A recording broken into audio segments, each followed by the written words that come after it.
নমস্কার দর্শকবৃন্দ।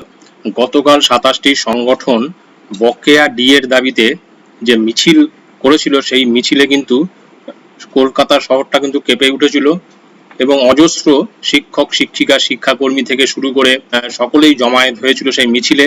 এছাড়া আমরা এর আগেও আমরা দেখেছি যে কলকাতা হাইকোর্টের রায়, সেই রায়ে বলা হয়েছিল যে ডিএ কিন্তু কর্মচারীদের মৌলিক অধিকারের মধ্যে পড়ছে, সুতরাং বকেয়া ডিএ দিয়ে দিতে হবে।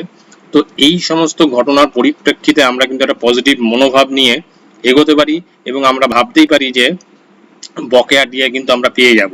তো বকেয়া ডিএ যে পাবো আমরা 2009 থেকে 15 পর্যন্ত যে বকেয়া ডিএ পঞ্চম বেতন কমিশনের, সেই বকেয়া ডিএর ক্যালকুলেশন আমরা কিভাবে করব তার একটা ছোট্ট একটা এক্সেল শিটের মধ্যে আমরা সেটা দেখাচ্ছি এই ভিডিওর মাধ্যমে। এখানে কিন্তু পুরোপুরি অ্যাকুরেট হবে এরকম বলছি না, অধিকাংশটাই কিন্তু কাছাকাছি যাবে, প্রায় 95% কাছাকাছি যাবে, এরকম একটা আইডিয়া আমরা তৈরি করে নিতে পারি। তো প্রথমে এই স্ক্রিনে আপনারা দেখতে পাচ্ছেন যে ইয়ার 2009 এপ্রিলের এই ঘরটাতে যদি আমরা বেসিকটা বসিয়ে দিতে পারি 2009-এর, তো আমি একটা বেসিক বসাচ্ছি। যেমন 1700 গ্রেড পের একটা বেসিক 6600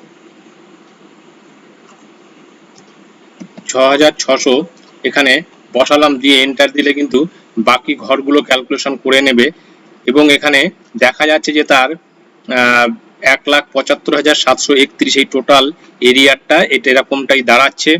এই 1700 গ্রেড পের বেসিক যদি আমরা এখানে বসিয়ে দিই, বাকি ঘরগুলো অটোমেটিক নেবে এবং প্রত্যেকটা ইয়ারের যে ক্যালকুলেশন ডিফারেন্স, সেন্ট্রাল থেকে কত পেয়ে দিয়েছে এবং স্টেট গভর্নমেন্ট কত দিয়েছে, তার যে ডিএ, সেই ডিএ ডিফারেন্সটা কিন্তু এখানে শো করছে। তার থেকে টোটাল এরিয়াটা বেরিয়ে আসে 2015 সাল পর্যন্ত 1,75,731।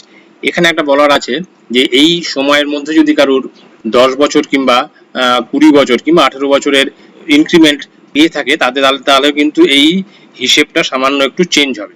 আচ্ছা, এবার আমরা পরবর্তী 1800 গ্রেড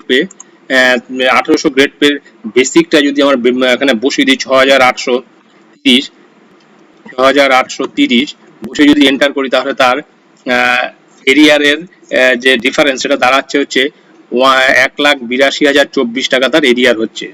একইভাবে 1900 গ্রেড পের যদি আমরা এখানে বসাই, 1900 গ্রেড পের হচ্ছে 7,300, তাহলে 1,94,263। 2100 গ্রেড পের হচ্ছে 7,680 দিলে দাঁড়াচ্ছে 2,04,356। 2100 গ্রেড পের হলো 2600 8,840 যদি বসাই তাহলে দেখা যাচ্ছে 2,35,239। 2900 গ্রেড পেয়ারে তাদের 9,600 হচ্ছে বেসিক, 9,600 দিলে দাঁড়াচ্ছে তার টোটাল এরিয়ার 2,55,219। আর 3900 গ্রেড পের 12,270 বেসিক, তাহলে দাঁড়াচ্ছে 3,26,194। 4100 গ্রেড পের হচ্ছে 12,750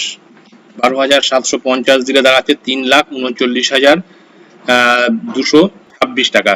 4400 গ্রেড পের 13,400 গ্রেড পের 13,400 বসালে দাঁড়াচ্ছে 3,56,432 টাকা। 4600 গ্রেড পের হচ্ছে 13,900 বসালে তার টোটাল এরিয়ার দাঁড়াচ্ছে হচ্ছে 3,69,335। 4800 গ্রেড পের হচ্ছে 15,960 দাঁড়ালে দিলে দেখা যাচ্ছে তার টোটাল এরিয়ার 4,24,290। আর 5400 গ্রেড পে এইচএমদের তাদের হচ্ছে 21,000 বেসিক, তাদের দাঁড়াচ্ছে 5,57,928। মোটামুটি একটা হিসেব এরকম দাঁড়াচ্ছে, এর কাছাকাছি হবে, কিছু কম হয়তো কিছু বেশি হতে পারে, কিন্তু এরকমটাই দাঁড়াবে টোটাল এরিয়াটা। এবারে আমি বলে দিই যে এই যে এক্সেল শিটটা আপনারা নিজেরা ডাউনলোড করে নিয়ে নিজেদের ক্যালকুলেশন নিজেরা করে নিতে পারেন। ডেসক্রিপশনে আমার এই এক্সেল শিটের কিন্তু ডাউনলোড লিঙ্কটা দেওয়া থাকবে, সেখান থেকে আপনারা ডাউনলোড করে আপনাদের ক্যালকুলেশনটা করে নিতে পারেন। তো এটাই ছিল আজকে গুরুত্বপূর্ণ আপডেট। ভিডিওটি ভালো লাগলে অবশ্যই সাবস্ক্রাইব করবেন চ্যানেলটি পরবর্তী আপডেট ভিডিও পাওয়ার জন্য। ধন্যবাদ।